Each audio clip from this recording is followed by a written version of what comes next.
It takes a special kind of bravery to disarm a bomb. Explosive Ordnance Disposal, or EOD, is not for the faint of heart. Our motto is initial success or total failure. The line between success and failure can be razor thin. Disarming conventional nuclear, chemical, or improvised explosives has always required a certain finesse.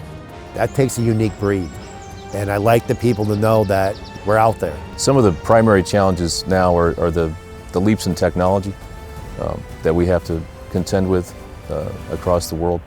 These modern heroes stand on the shoulders of giants, the pioneers who helped win World War II.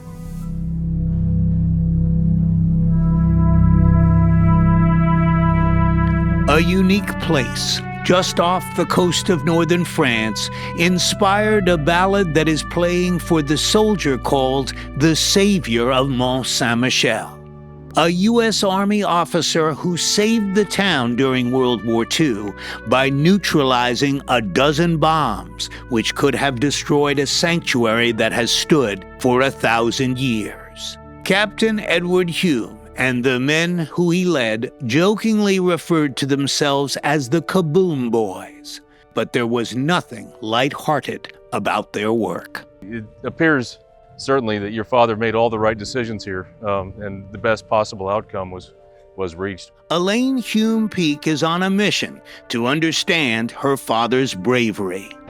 My understanding, it was fairly common for planes that had to return. They would find a place to jettison their unused ordnance. My dad was the oldest member of the squad. Okay, we got these 12 bombs out there. They had no idea exactly what they were facing. And now they're working on these 500-pounder bombs, and all of a sudden here comes the water come rolling in. Oh, it's amazing thinking about what happened here with your father and his crew just out here in front of us. Those 6 planes drop 12 bombs. The tide slowly goes out, and there they are. The early lessons were written in blood, the how-to and how not to. Bombs blocking streets and thoroughfares, and all these bombs are UXBs. UXBs, short for unexploded bombs, and over the course of the war, the British had time to refine this process. The bomb would be uncovered. And when it was uncovered, it then became my responsibility, and mine alone. Their work was the foundation of modern EOD, but they have remained unsung heroes. Their exploits known to each other, of course, but not so much to the public at large. Eurostar train service in and out of Paris was canceled for the rest of the day after an unexploded World War II-era bomb was found near the tracks. A team of excavators in Romania made quite the discovery Saturday. These unexploded bombs. Nothing breaks your heart more than a bomb that was dropped against an enemy in 1943 that kills a farmer in 2026. Over 175 World War II bombs were found under a children's playground. The British World War II bomb exploded yesterday underwater in northwestern Poland. More than 750 people were evacuated from a nearby town for this operation. That takes a unique breed, and I like the people to know that we're out there. Now their stories can be told in a new documentary from Emmy Award-winning filmmaker Tim Gray, to be narrated by 2-time Oscar nominee Paul Giamatti. Working in cooperation with members of today's EOD community, this team will pay proper tribute to heroes who for too long have been taken for granted. You're the guy in charge, and anything that happens, that good or bad, is on you. All right, so bring the robot back. The father of U.S. bomb demolition learned directly from the Brits, and Colonel Thomas Kane then brought that knowledge to the Aberdeen Proving Grounds in Maryland, where he taught Captain Hume. But in actual fact, no amount of training could have prepared the 26-year-old officer for what confronted him in the field.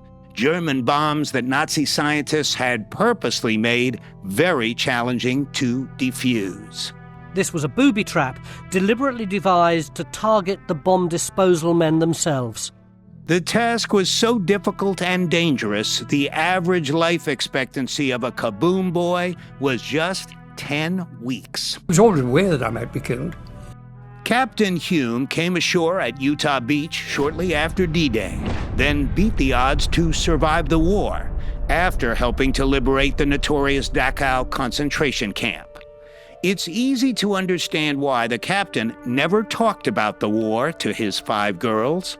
Following his death, Elaine went to France to retrace his steps and find where he had served. Behind these doors are where my father and 2 other captains spent a lot of time. Her sentimental journey wasn't always easy. It has hit me, and I'm not drinking. But her odyssey led to one remarkable connection, to a living link with the life Elaine's father had once led here. I wanted to go in a jeep, and I asked him to go with him. Michelle Perrault Desroux was still a teenager when she met Captain Hume. I asked him to go far, fast. Beautiful, huh? At the age of 96, she was still able to recall details when Elaine brought her back to Mont Saint-Michel to meet the mayor. She was a witness to history, and among those curious to know more was the late captain's grandson, Colin, who looks just like him.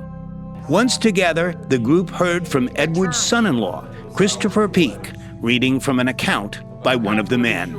Captain Hume had decided that we had better take cover, so we lay face down on the bottom booze and waited until the bomb started to go off.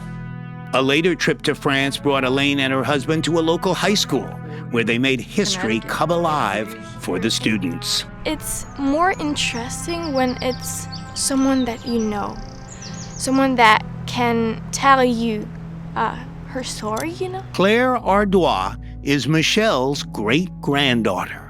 It's kind of emotional. The tale of one man's journey through World War II, trying to save democracy one bomb at a time, is compelling enough for a series of novels. The first book has already been called A Tense Tale of Disasters Averted and Lives Saved. An Oscar-winning movie, The Hurt Locker, called the Best Picture of 2009, has already shown the drama inherent in this dangerous line of work.